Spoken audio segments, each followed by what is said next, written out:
बिस्मिल्लाहिर्रहमानिर्रहीम। अस्सलाम वालेकुम स्टूडेंट्स, आप कैसे हैं? उम्मीद है कि आप लोग सब खैरियत से होंगे।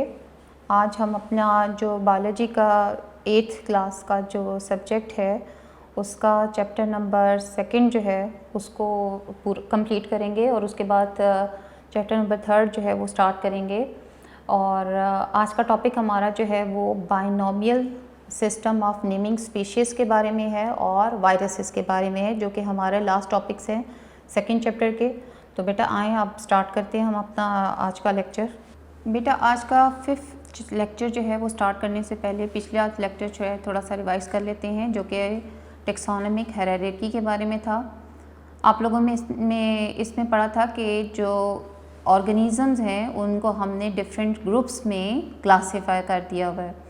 ऑर्गेनिज़म्स को डिफरेंट ग्रुप्स में क्लासीफाई कर दिया हुआ है और ये जो ग्रुप्स थे इनको हम कहते थे टेक्सा या टेक्सोनोमिक हायरार्की।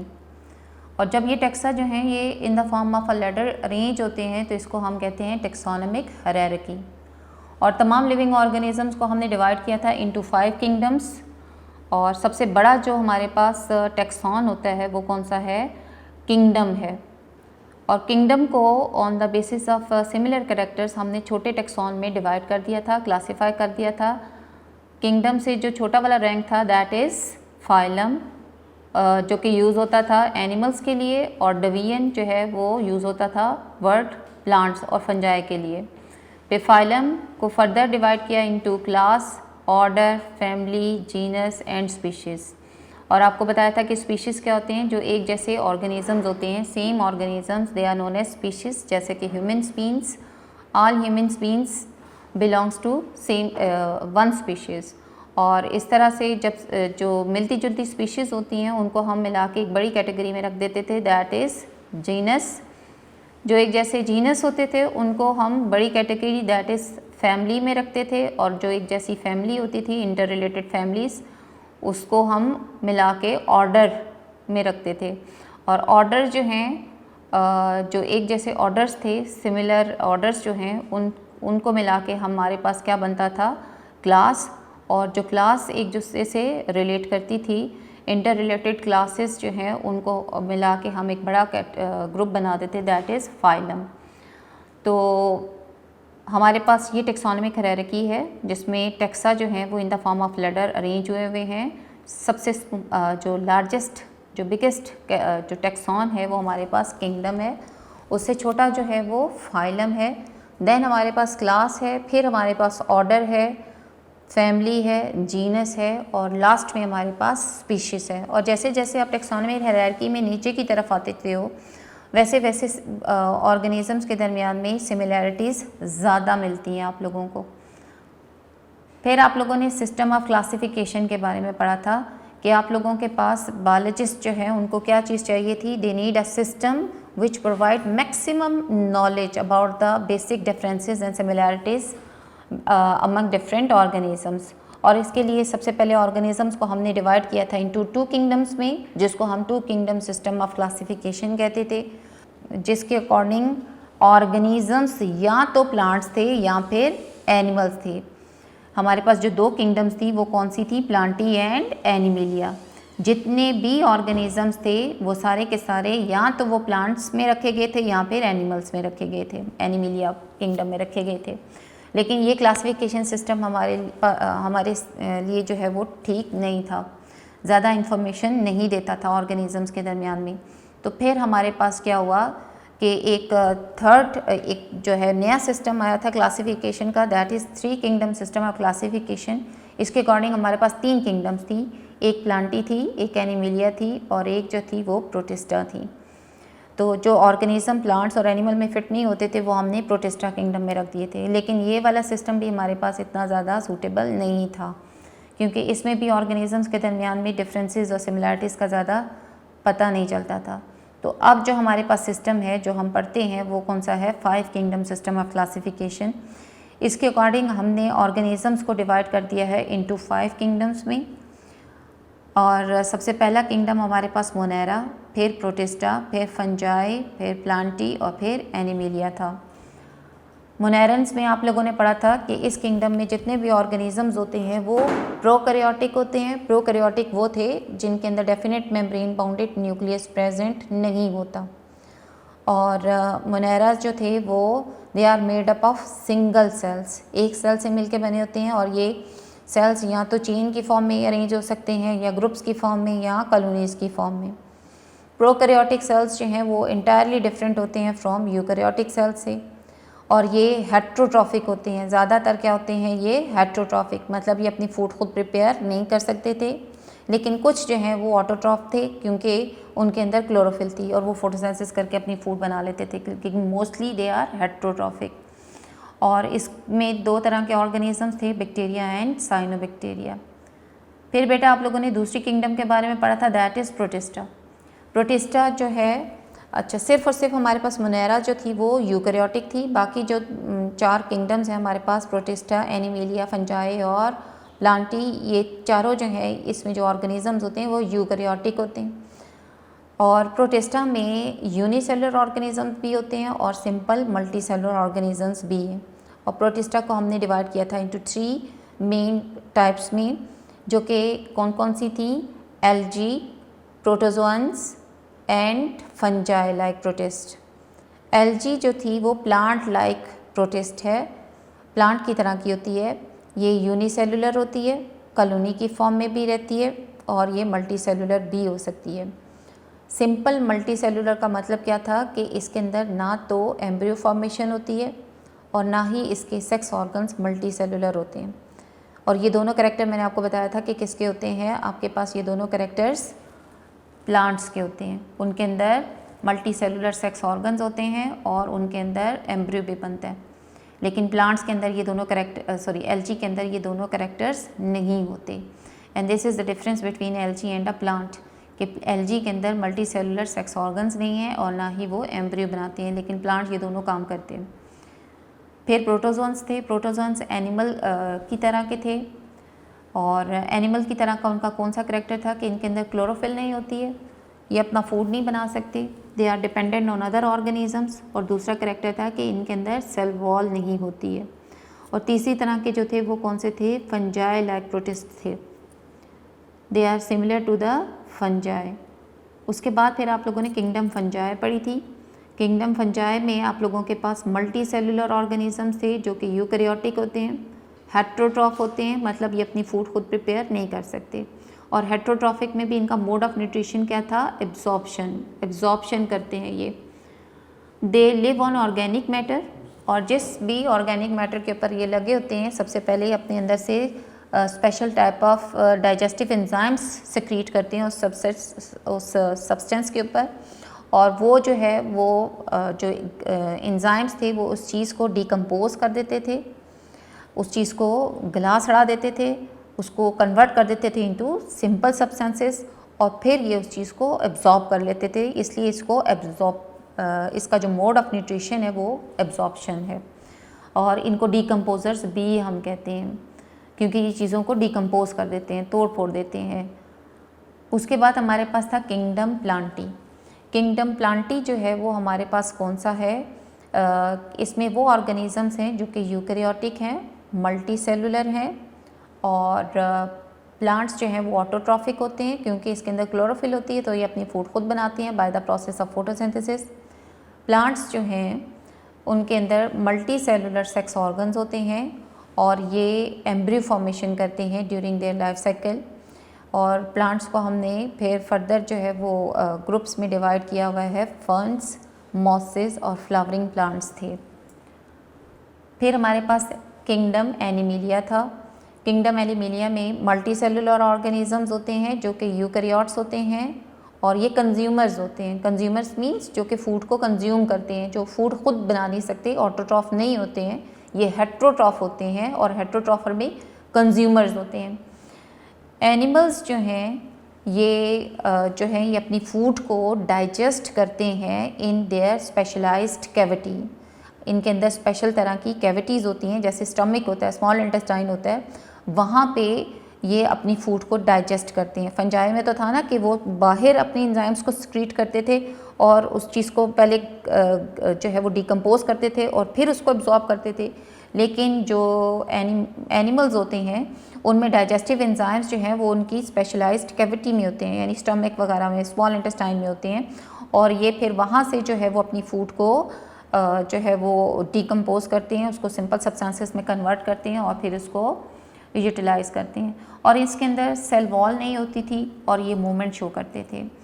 और आपको मैंने बताया था कि जो मोनेरन्स हैं ये सबसे पहले हमारे पास जो किंगडम थी, जो ऑर्गेनिजम्स थे वो किंगडम मोनेरा वाले थे, प्रोकैरियोट्स थे। और ये कंसीडर किया जाता है कि जो मोनेरा है इससे फिर हमारे पास क्या बना था, किंगडम प्रोटिस्टा बना था। और बाकी ये जो 3 किंगडम्स थी, प्लांटी, एनिमिलिया और फंजाई, ये हमारे पास कहाँ से बनी थी, प्रोटिस्टा से बनी थी। तो और हमारे पास जो है वो लास्ट में मैंने आपको बताया था कि वायरसेस जो हैं वो आपको इन 5 किंगडम्स में कहीं पे भी नहीं मिलेंगे, क्योंकि वायरसेस जो हैं ये हम इनको ऑर्गेनिजम्स कंसीडर नहीं करते हैं।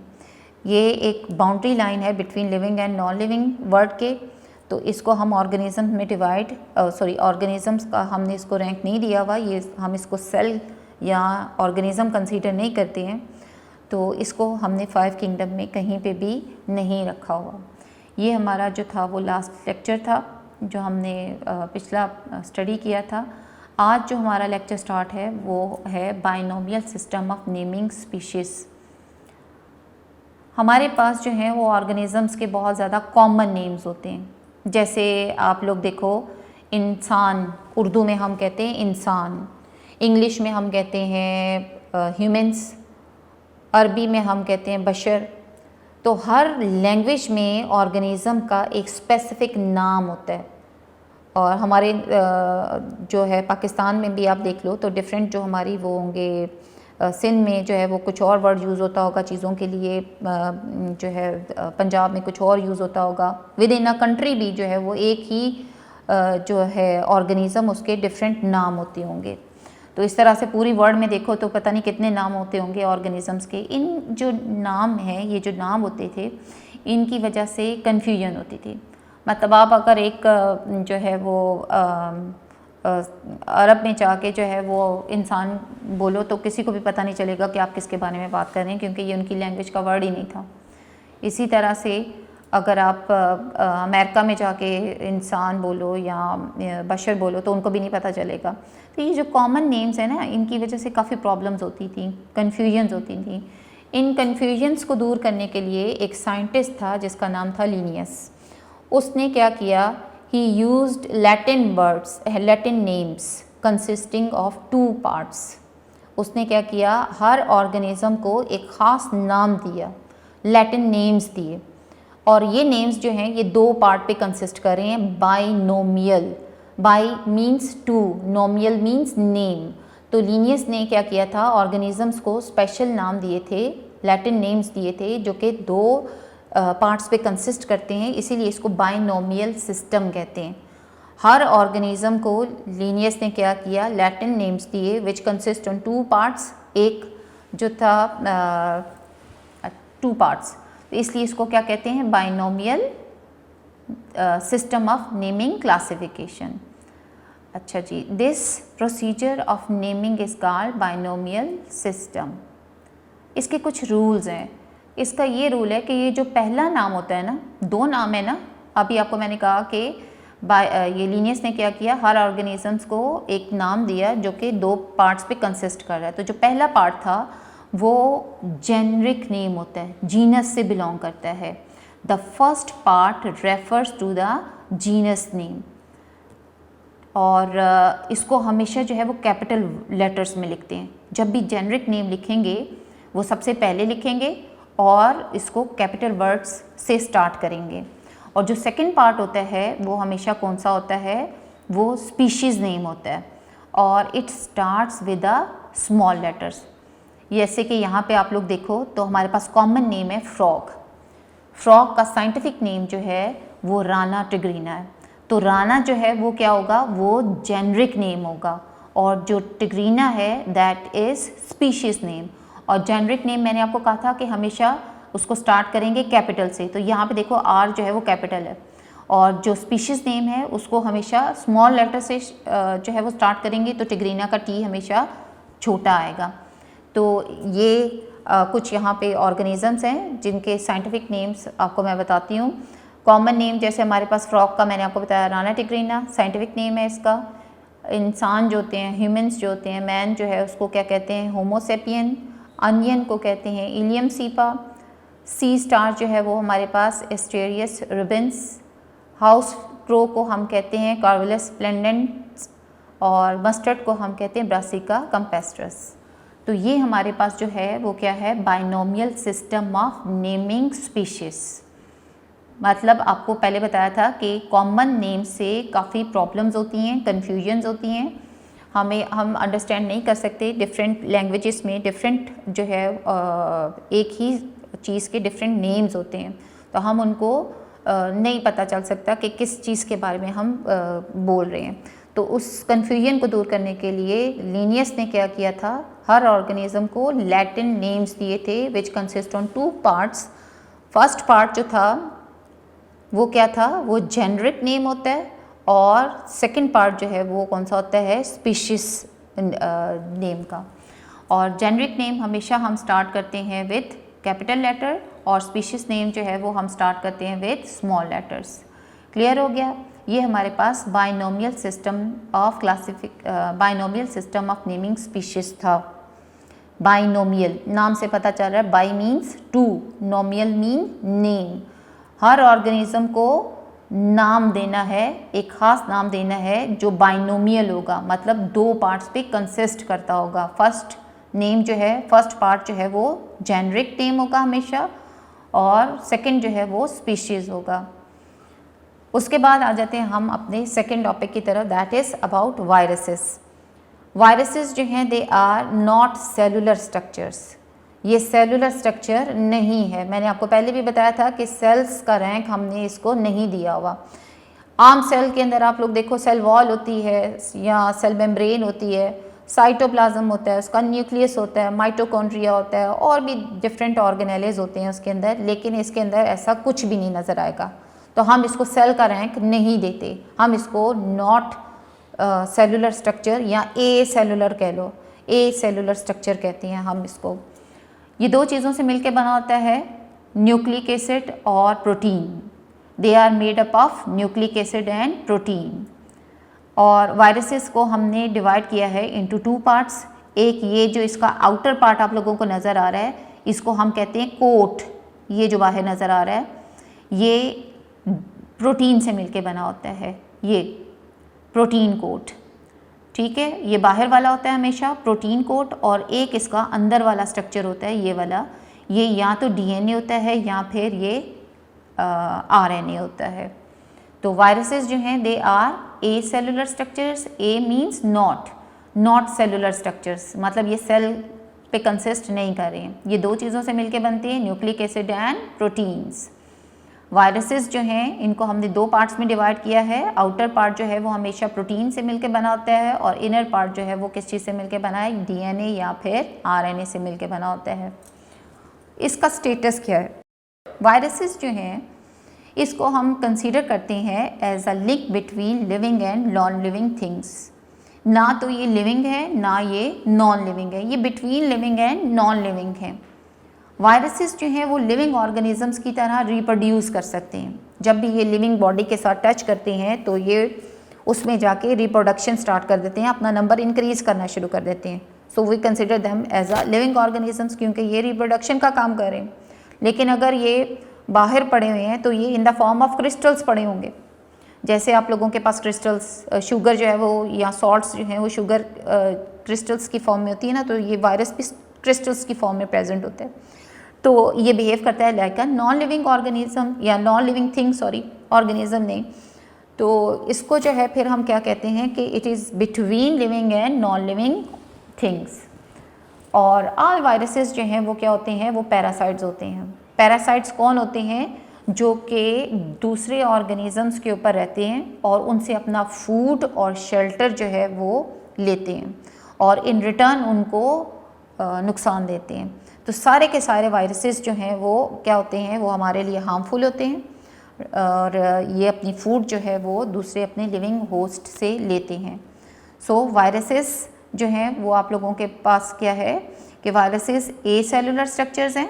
ए सेलुलर मतलब ये सेल पे कंसिस्ट नहीं करते, इसके अंदर सेल जैसी कोई भी चीज़ नहीं है, इसलिए हम इनको नॉट सेलुलर स्ट्रक्चर्स कहते हैं।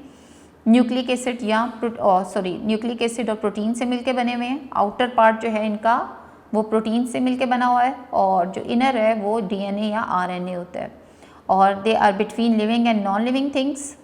और ये सारे के सारे जो हैं ये पैरासाइट्स होते हैं। पैरासाइट्स मीन्स ये अपनी फूड खुद नहीं बना सकते, ये दूसरे लिविंग ऑर्गेनिजम्स से अपनी फूड लेते हैं और इन रिटर्न उनको हार्म करते हैं, उनको नुकसान देते हैं।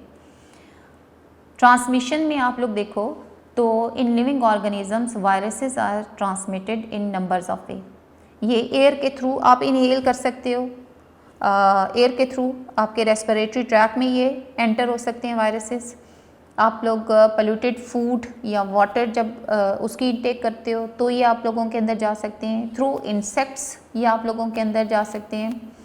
Through droplets produce on sneezing, coughing और फिज़िकल कांटेक्ट के थ्रू जो है ये आप लोगों में जा सकते हैं। ये इनका वे ऑफ ट्रांसमिशन था।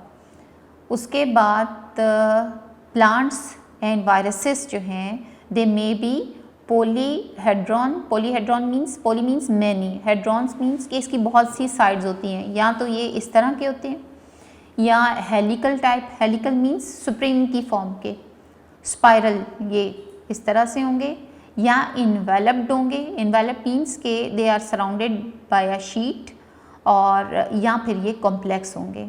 तो प्लांट्स और एनिमल्स की डिफरेंट शेप्स होती हैं, पॉलीहेड्रॉन, हेलिकल, इन्वेलप्ड या फिर कॉम्प्लेक्स होते हैं। अच्छा, यहाँ पे आप लोगों को ये आपकी बुक में जो डायग्राम्स बनी है वो देख लें। रॉड लाइक है पॉलीहेड्रॉन, राउंड, और ये टेडपोल लाइक है। और कुछ जो है वो वायरल डिजीज़ हैं आप लोगों के पास जो पाकिस्तान में बहुत कॉमन है, जैसे कि हमारे पास स्मॉल पॉक्स है, हेपेटाइटिस, इन्फ्लुएंज़ा, मम्प्स, मीज़ल्स और पोलियो है। ये कुछ ऐसी डिजीज़ हैं जो कि पाकिस्तान में बहुत कॉमन है and they are cause by virus. तो ये बेटा आपका आज का टॉपिक था जिसमें आप लोगों ने वायरसेस और बाइनोमियल सिस्टम ऑफ क्लासिफिकेशन के बारे में पढ़ा था। और एक दफ़ा फिर मैं आप लोगों को इसको बता दूं कि binomial system of naming classification में आप लोगों ने पढ़ा था कि हमारे पास कॉमन नेम्स की वजह से काफ़ी कन्फ्यूजन होती है, जिसकी वजह से एक साइंटिस्ट हमारे पास लीनियस था, उसने लैटिन नेम्स दिए थे ऑर्गेनिजम्स को, ऐसे नाम जो कि कंसिस्ट करते थे टू पार्ट्स पे, इसलिए इसको बाइनोमियल कहते हैं। Bi means two, nomial mean name. तो एक ऐसा सिस्टम जिसमें ऑर्गेनिजम्स को हमने नाम दिए थे जो कि टू पार्ट्स पे कंसिस्ट करते हैं। फर्स्ट पार्ट हमेशा जेनरिक नेम का था और सेकंड जो था वो स्पीशीज़ नेम का था। जेनरिक नेम को हमेशा स्टार्ट करना है आप लोगों ने कैपिटल लेटर से, और स्पीशीज़ नेम को हमेशा स्मॉल लेटर से लिखेंगे। और फिर आप लोगों ने वायरसेस के बारे में पढ़ा कि वायरसेस जो है वो ए सेलुलर स्ट्रक्चर्स होते हैं, ए मीन्स नॉट, और ये न्यूक्लिक एसिड और प्रोटीन से मिलके बने हुए हैं। इनके टू पार्ट्स होते हैं, बाहर वाला जो है वो प्रोटीन से मिलके बना है और अंदर वाला डीएनए या आरएनए से मिलके बना होता है। और स्टेटस में आपने पढ़ा था कि they are boundary line between living and non living things. जब ये किसी लिविंग ऑर्गेनिज्म के अंदर होते हैं तो they behave like a living organisms, ये रिप्रोडक्शन स्टार्ट कर देते हैं, और जब ये बाहर होंगे तो वैसे क्रिस्टल्स की फॉर्म में जैसे नॉन लिविंग थिंग्स पड़ी होती हैं वैसे ही ये होते हैं। और ऑल वायरसेस जो हैं वो पैरासाइट होते हैं। और ये किस तरह से ट्रांसमिट होते हैं एक ऑर्गेनिज्म से दूसरे ऑर्गेनिज्म में? एयर के थ्रू, पोल्यूटेड फूड, और वाटर के थ्रू, इंसेक्ट्स के थ्रू, ड्रॉपलेट्स जो स्नीजिंग और कफिंग में निकलते हैं आपके फिज़िकल कांटेक्ट के थ्रू। और इनकी आपने देखा था कि डिफरेंट शेप्स होती हैं प्लांट्स और एनिमल वायरस के, जो कि हमारे पास पॉलीहेड्रॉन, हेलिकल, इन्वेलप्ड या कॉम्प्लेक्स किस्म के होते हैं वायरसेस। और फिर आपने इनकी डिजीज़ के बारे में पढ़ा था कि कॉमनली डिजीज़ इन पाकिस्तान जो वायरसेस की वजह से होती हैं वो कौन सी थी? स्मॉल पॉक्स थी, हेपेटाइटिस था, इन्फ्लुएंज़ा, मम्प्स, मीज़ल्स और पोलियो था। उम्मीद है बेटा आप लोगों को लेक्चर समझ आया होगा। और हर लेक्चर की तरह इसमें भी मैं आपको कहूँगी कि इसको आज ही याद कर लीजिएगा और अपने बल्कि सारे सब्जेक्ट्स के जो लेक्चर्स होते हैं वो डेली बेसिस पे याद किया करें ताकि आप लोगों को उससे फ़ायदा हो।